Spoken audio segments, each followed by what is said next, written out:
I want to share with you a story about me, and how I managed to change my life after turning 70. At first, I didn't realize that this would be a story of rediscovery, but looking back now, I understand. It was a journey that completely changed my life. When I turned 70, I started to notice the subtle signs of loneliness creeping into my life. My friends had either moved away or passed on, and my children were busy with their own families and careers. I found myself spending more and more time alone. The days seemed to stretch on endlessly, and I often wondered, was this how the rest of my life would be? I had always been a social person, someone who enjoyed hosting family dinners, meeting friends for coffee, and visiting my neighbors. But slowly, one by one, those interactions faded. My home was quiet, too quiet.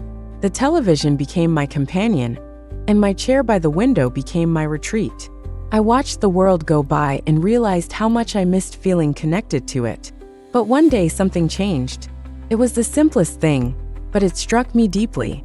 I had been sitting in my chair, staring out the window, when I noticed a young woman passing by. She smiled and waved at me. We didn't know each other, but that small gesture changed something inside me.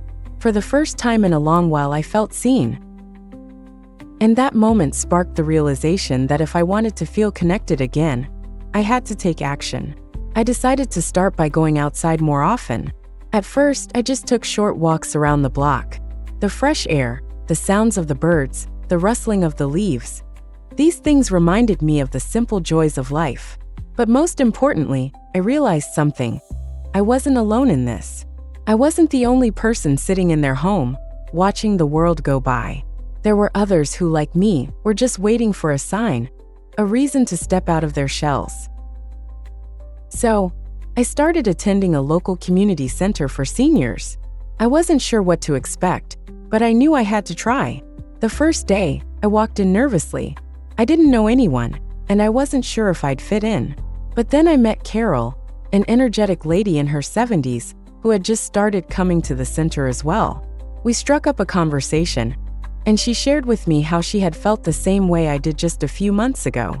She said she was afraid of being forgotten, but coming to the center had given her a new sense of purpose. That day, we joined a class together. It was something simple, painting. At first, I felt awkward holding a brush, unsure if I could even paint. But with Carol's encouragement, I painted my first picture. It wasn't a masterpiece, but it didn't matter. What mattered was that I was doing something. For the first time in a long while, I felt like I was part of something again. I wasn't just sitting in my chair anymore. I was actively engaging with the world around me. Over the next few weeks, I began to attend more classes, yoga for seniors, book clubs, and even a gardening group. At first, I was hesitant. Could I really learn new things at my age? Would people accept me? But every time I showed up, I was greeted with kindness and warmth. It became clear to me, age is just a number. The key to overcoming loneliness isn't waiting for others to come to you. It's about actively seeking out new experiences, new people, and new ways to keep your mind and body engaged. One day, I signed up for a cognitive training class.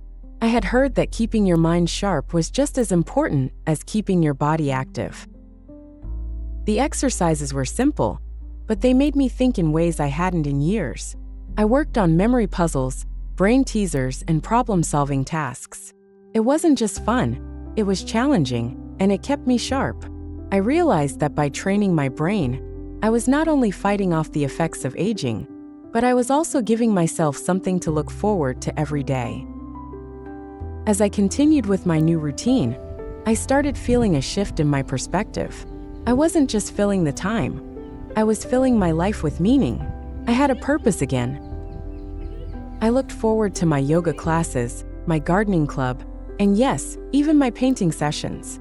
I made new friends, and more importantly, I felt like I was contributing to the world in my own way. I also realized that even small steps could make a big difference. When I went to the community center, I didn't just participate in activities. I began helping others. I started volunteering in the center's outreach program, helping younger seniors who were new to the community and feeling isolated. I helped organize events, And in turn, I started feeling like I was part of something bigger than myself. It felt good to give back. The sense of helping others not only made me feel needed, but it also helped me overcome my own loneliness. The more I took action, the more I saw how important it was to stay socially engaged. I made a point to call my children more often, not just to check in, but to actually share what was going on in my life. I started inviting friends over for tea, and slowly my social circle began to grow.